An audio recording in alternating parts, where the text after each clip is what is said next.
¿Qué tal? A mí me tocó reversibilidad y procesos espontáneos.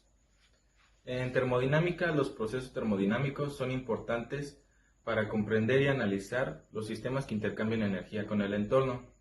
Estos se caracterizan por tener una dirección y que una vez iniciados ya no pueden revertir por sí mismos, de forma espontánea, a su estado inicial.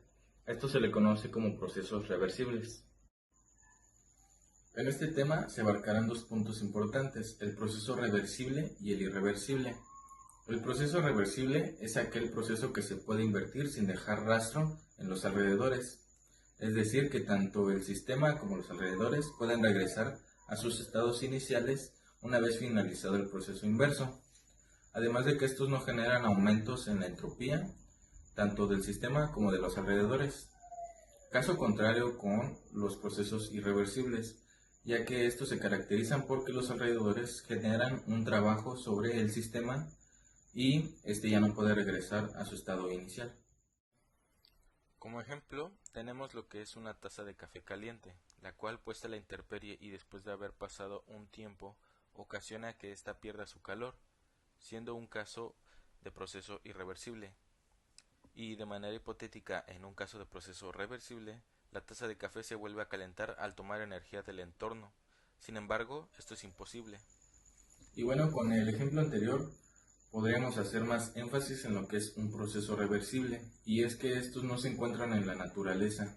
Se podría decir que son imposibles de que se den. Sin embargo, pues uno se pregunta aquí, pues, ¿cuál es su importancia? Y sin embargo, es de mucha importancia ya que este nos ayuda a analizar de mejor manera y además de crear modelos para poder compararlos con los procesos reales, los cuales son los irreversibles. Máquinas térmicas y eficiencia térmica. Máquinas térmicas. Las máquinas térmicas ayudan a convertir parte del calor recibido en un sistema a trabajo. El término máquinas térmicas se puede utilizar igualmente para dispositivos que operan un ciclo mecánico, como pueden ser las turbinas de gas y los motores de automóviles. Sin embargo, vamos a tener consideración solamente los que cumplan una operación cíclica termodinámica. Las máquinas térmicas pueden caracterizar como 1. Reciben calor de una fuente de alta temperatura. 2. Convierten parte del calor en trabajo. 3. El calor desecho, rechazan el calor de desecho hacia un sumidero de calor de baja temperatura. Y 4. Operan un ciclo. Uno de los ejemplos que hay para las máquinas para las máquinas térmicas es la central de energía eléctrica de vapor. En ese tipo de sistema, la energía liberada durante el proceso se pasa como calor. Y la salida de trabajo neto se puede calcular con la diferencia de la salida de trabajo y la entrada de trabajo. Que, como podemos observar en la imagen, tenemos que la entrada de calor, que en este caso calor se representa como Q, llega por una caldera por la cual pasa hacia una turbina, la cual expulsa trabajo que viene representado en W. Lo expulsa hacia las paredes del sistema, que viene siendo la frontera del sistema, y que a su vez esta turbina manda el vapor a un condensador para que aquí tenga la salida de calor, que viene siendo el sumidero de energía, la cual se redistribuye a la atmósfera. Y pasando este proceso llega a la bomba, que es donde hay una entrada de trabajo, la cual es la que regresa el vapor condensado en forma de agua a la caldera para repetir el ciclo nuevamente. Entonces, una vez explicado esto, podemos calcular la salida y la entrada de trabajo diciendo que el trabajo neto de salida es igual al, a la salida de trabajo menos la entrada de trabajo. Considerando que no hay un cambio de energía interna en el sistema y el flujo de trabajo es constante, se puede decir que es un sistema cerrado. Por lo tanto, la salida de trabajo neto también se puede calcular por la diferencia de calor de entrada y salida. Por ejemplo, decimos que la salida de trabajo neta es igual a la entrada de calor menos la salida de calor. Ahora explicaré la eficiencia térmica o la ETA de TER.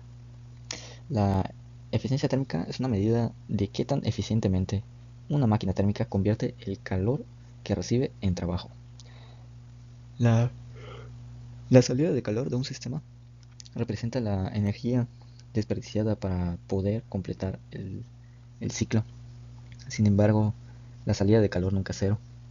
Con esto podemos decir que la salida neta del trabajo siempre es menor que la entrada de calor. Así como, por ejemplo, la fracción de la entrada de calor que se convierte en salida de trabajo neto es una medida del desempeño de una máquina térmica citada.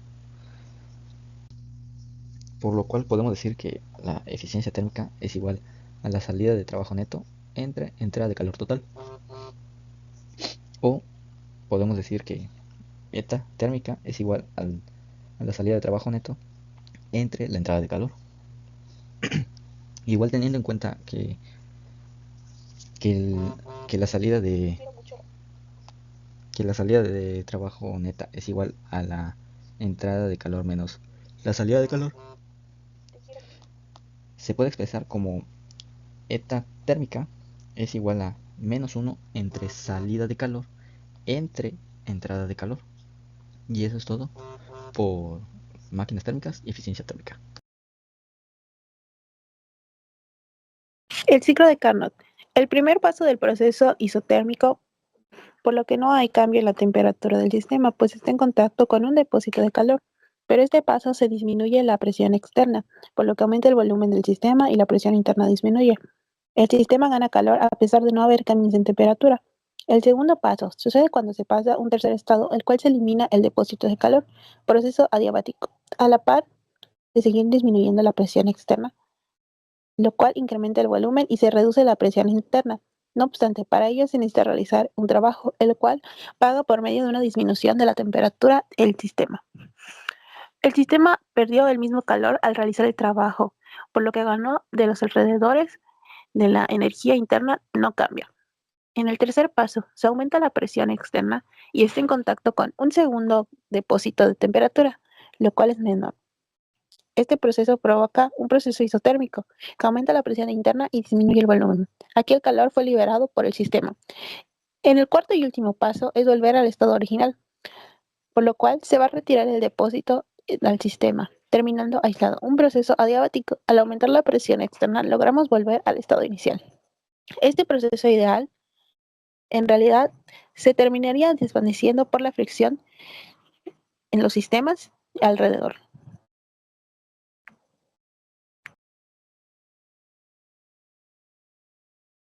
Buenas, ahora voy a exponer el tema de refrigeradores. Los refrigeradores son dispositivos diseñados para extraer calor de un espacio y transferirlo en entorno circundante, manteniendo el interior a la temperatura más baja. Totalmente los refrigeradores como tal es mantener una cierta temperatura baja para que los mismos alimentos no se puedan echar a perder y poder mantenerse más tiempo. Bueno, el ciclo de refrigeración típico consta de 4 etapas, como lo había dicho en las bombas de calor: compresión, condensación, expansión y evaporación. El primer paso es el compresor, aumenta de presión y temperatura de refrigerante de presión 1, temperatura 1, que luego libera el condensador, donde cede el calor al entorno de temperatura más alta, que es la presión 2 y la temperatura 2. A continuación, el refrigerante se expande en la válvula de expansión, disminuyendo su presión y temperatura antes de entrar en el evaporador, donde absorbe el calor del espacio interno a temperatura más baja, completando el ciclo. En las fórmulas asociadas a este proceso incluye la relación entre el trabajo realizado, W, el calor absorbido y la variación de entropía, delta S. Y sería así el proceso como tal. Buenas, mi nombre es Jonathan y hoy vengo a explicar el tema sobre bombas de calor. Bueno, una bomba de calor comparte el mismo principio básico que los refrigeradores, pero su objetivo es transferir calor de un medio más frío a uno más cálido. Este proceso permite calentar espacios interiores en climas fríos o proporcionar agua caliente a sanitarios. Bueno, una bomba de calor, ¿en qué se caracteriza? Se caracteriza en 4 componentes básicos: condensador, válvula de expansión, evaporador y compresor. Una bomba de calor normalmente se puede utilizar, por ejemplo, en calefacciones mayormente o tostadoras. Lo que quiere tal como tal la bomba de calor es transferir el calor al sistema para así poder de entrar no en equilibrio, sino estar de una temperatura fría a una temperatura caliente. Ese es como tal el principio básico de la bomba de calor. La entropía es una medida del desorden o aleatoriedad en un sistema. En términos simples, nos dice cuánta energía no puede ser utilizada para realizar un trabajo útil. Según la segunda ley de la termodinámica, establece que la entropía en un sistema aislado siempre tiende a aumentar. Esto significa que los procesos naturales van hasta un estado de mayor desorden. Como un ejemplo práctico tenemos o imaginemos un terreno de azúcar, el cual al momento de disolverse en el agua las moléculas de azúcar pasan de un estado ordenado a uno más desordenado, aumentando la entropía del sistema. La entropía puede ser calculada utilizando la ecuación de Clausius, que es delta S es igual a Q entre T, donde delta S es el cambio de la entropía, Q es el calor transferido y T es la temperatura absoluta que ocurre en todo el proceso. La entropía es crucial para entender por qué ciertos procesos ocurren de manera espontánea y otros no. Nos ayuda a comprender la dirección del tiempo y la eficiencia de las máquinas térmicas.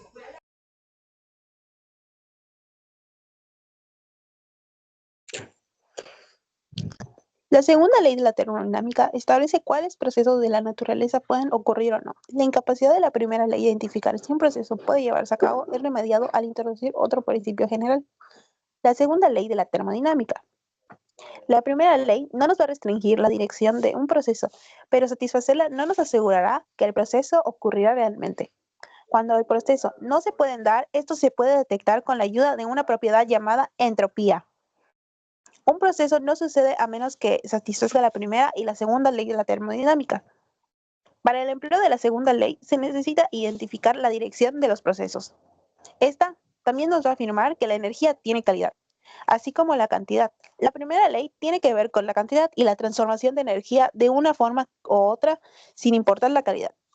Preservar la calidad es un interés principal de los ingenieros y la segunda ley brinda los medios necesarios para determinar la calidad, así como el nivel de degradación de la energía durante el proceso. La naturaleza establece que el total de energía asociada con una fuente térmica nunca puede ser transformada íntegramente y completamente en trabajo útil. De aquí, todo el trabajo que se puede convertir en calor, pero no todo el calor puede convertirse en trabajo.